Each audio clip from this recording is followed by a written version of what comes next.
ভক্ত সঙ্গে গান বাজনা নৃত্য যে কি আনন্দ, যারা করে তারাই শুধু একমাত্র সেটা অনুভব করতে পারবে। হরে কৃষ্ণ, নমস্কার। আশা করি আপনারা সকলেই ভালো আছেন। লাইফ রামকৃষ্ণ আরেকটি নতুন ভিডিওতে আপনাদের সকলকে স্বাগত। আজ রান্নাবান্নার কিছু দেখাচ্ছি না, একদম আজকে বিকেলে একটা প্রোগ্রাম আছে, আর খুবই সুন্দর প্রোগ্রাম, যেটার জন্য আমরা আশা করে বসে থাকি সব ভক্তরা, একটু নাচবো, একটু গাইবো, আর ভক্তের সঙ্গে খুব আনন্দ করব খুব। তাই আজ এক ভক্তের বাড়িতে যে নগর সংকীর্তন হবে, এই বাড়িতে, এই প্রভুদের বাড়িতে প্রত্যেক সপ্তাহে বুধবার দিন নামহট্ট হয়। ওনারাই এই নগর কীর্তনের আয়োজন করেছে। তাই আজকে আমরা সব একত্র হয়েছি। এখনও প্রভু এসে উপস্থিত হননি। গৌরনিতাই এসে গেছেন। গৌরনিতাই এতক্ষণ এসেছিল না বলে আমরা সবাই কীর্তন করছিলাম বসে বসে। তা এখন গৌরনিতাইও এসে গেছে, গৌরনিতাকে বসানো হয়ে গেছে। এখন একটু ভজন কীর্তন হবে, তারপরে সব ভক্ত সঙ্গে সব এখন আমরা নগর কীর্তনে বেরোবো। প্রভুজির প্রত্যেক দিন 2 বেলা প্রোগ্রাম থাকে, তাই একটু আসতে একটু দেরি হয়ে গেছে। এখন প্রভুজি কিছু এই দামোদর মাস সম্পর্কে কিছু একটু বলবেন, তারপরে আমরা বেরোবো। যে কার্য করি সেই কার্যের ফল আমাদেরকে পেতে হয়, কিন্তু ভগবান যে কার্য করেন সেই কার্যের কোনো ফল নেই। শুধু তাই নয়, তার কার্যটাকে বলা হয় লীলা, অর্থাৎ তিনি যা করেন সেটা হচ্ছে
তথা বীরনগর শ্রী শ্রী হরে কৃষ্ণ নামহট্ট সংঘের পক্ষ থেকে আপনাদের জানাই কৃষ্ণ প্রীতি ও শুভেচ্ছা।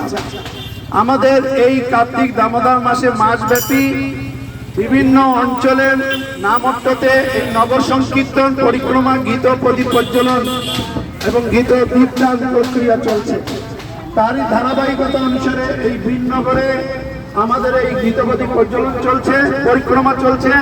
আপনারা আমাদের রাধা দামোদর রত্ন সিংহাসনের সামনে আসুন এবং আপনারা গীতপতি দেখিয়ে আপনাদের দুর্লভ মনুষ্য জন্মকে সার্থক করুন।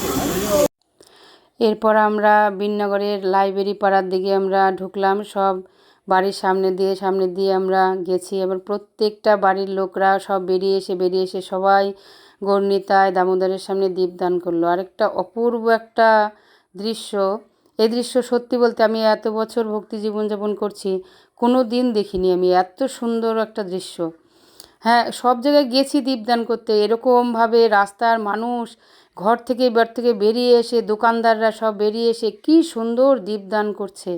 এই দৃশ্যটা দেখে যে এত ভালো লাগলো তার কোনো ভাষায় প্রকাশ করা যায় না। এদিকে একটু পরপরই প্রভু এক জায়গায় দাঁড়াচ্ছেন মোড়ে একটা যেখানে 4 মাথার মোড় দাঁড়াচ্ছে, এত সুন্দর করে কথা বলছেন দামোদর মাস সম্পর্কে। তারপরে কিছুক্ষণ যাওয়ার পরে যে বৃন্দাদেবী মাথায় নিয়েছিল বলছে আমি আর নিতে পারছি না, মাথায় ব্যথা করছে।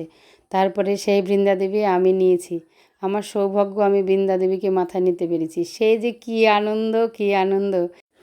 বৃন্দাদেবীকে মাথায় নিয়ে কীর্তনের সাথে নাচতে আমরা চলে এসেছি। তারপরে প্রভুর বাড়ি চলে এসেছি। বাড়ি আসার পরে প্রভুদের এখানে এসেও দীপদান হলো। আমরা সকলে মিলে দীপদান করলাম। রাস্তায় তো সাধারণ পাবলিকরা যারা আশেপাশে ছিল, বাড়ির লোকেরা, তারা দীপদান করেছে। আমরা এসে এখানে আবার রাধা দামোদরকে দীপদান করলাম। দীপদান করার পরে আমি আবার নবমী স্মরণ কীর্তন করলাম। টাইম অনেক হয়ে গেছিলো, সবাই বাড়ি যাবে, অনেক দূর থেকে এসেছিলেন, কিন্তু তবুও এক জায়গায় ভক্তরা হলে যে কি মজা হয়। তারপরে এখানে আমি নবমী স্মরণ কীর্তন করলাম, আর খুব খুব নৃত্য কীর্তন হলো, আর খুব মজা হলো।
কীর্তনের পরে প্রসাদ হলো, প্রসাদের পরে তারপরে আমরা যে যার মতন বা গৃহে ফিরে গেছি।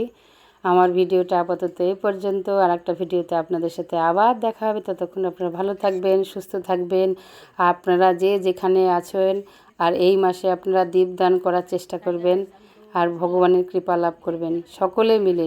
আপনারা আমিষ খান আর যাই করুন না কেন, তবু আপনারা দীপদান করার চেষ্টা করবেন। হরে কৃষ্ণা, হরি বল।